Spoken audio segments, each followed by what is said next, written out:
Okay. Okay. Now, there's one other thing I think might be fun to do. It might be interesting.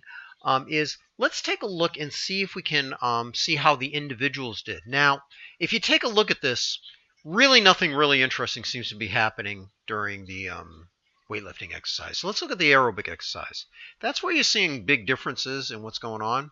So that's what I think I'd like to see. Is I'd like to see what happens to individuals' heart rates and see if there's any kind of correlation or whose heart rate goes up the most or whatever.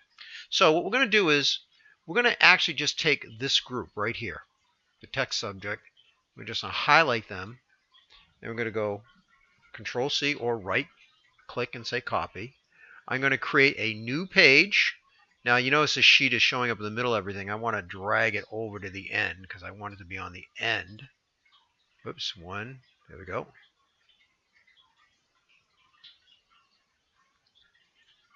Or maybe I can drag anaerobic. There we go. And I'm going to call this individual.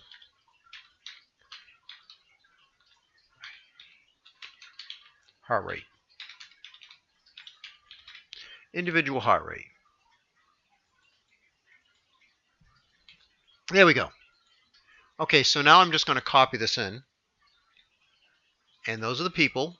And then going across, it's going to say time.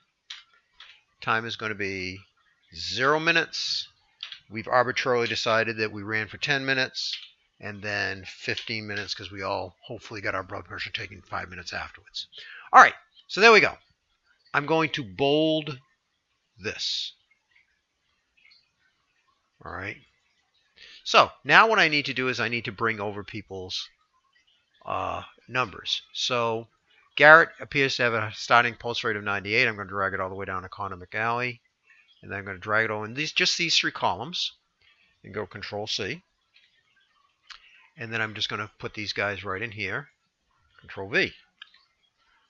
All right. So now that's a lot of people to compare, but let's just see what happens. So let's go Insert, Chart. We're going to go, I'm going to go to, I want to go to, why is this not letting me do anything? Oh, I guess it was mad because I didn't actually select the stuff I wanted to graph, which makes sense. I'm going to select everything I want to graph, insert a chart. See, it was upset because I didn't say what I want to do. I want a line graph, and it's actually graphing against the people's names, which doesn't make any sense. I want to switch rows and columns. There we go. So if you look at this, this kind of makes sense. At 10 minutes, we have the peak heart rate, and then it declines. I wish there was a way we could use row 1 as labels. How about column A as headers? Boom. Now we know who's doing what. All right. What does that do? Okay, so there's actually a whole ton of people in here. I wish I could spread this out a little bit. If you want to experiment with that, you can experiment with some of these other choices, see what you can come up with.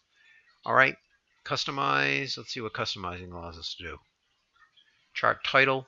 We should probably give the chart a title. I'm going to call this individual heart rate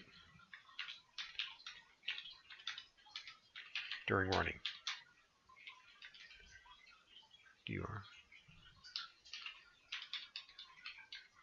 Okay, so there we go. Heart rate. I think it's actually one word. Individual heart rate during running. Nope, 2 words. Okay, so basically you've got a little bit of, you kind of get a little bit more of an idea of what's going on here. And if you actually take a look at this, you can write, it looked like Ian's heart rate went up the highest.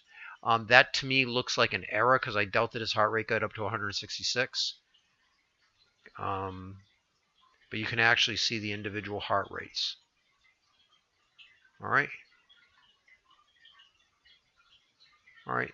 But the one thing you do notice, though, everybody's body pretty much reacted the same way. Started off somewhere between 150, jumped up to somewhere between, say, 150 and maybe 80 or 90, and then kind of started to come back, but didn't come all the way back to where it started. All right, so basically that's our data for now. We've got all our data going. Next video, I'm going to show you guys how to put this stuff into your I'm going to show you how to put this stuff into your lab report.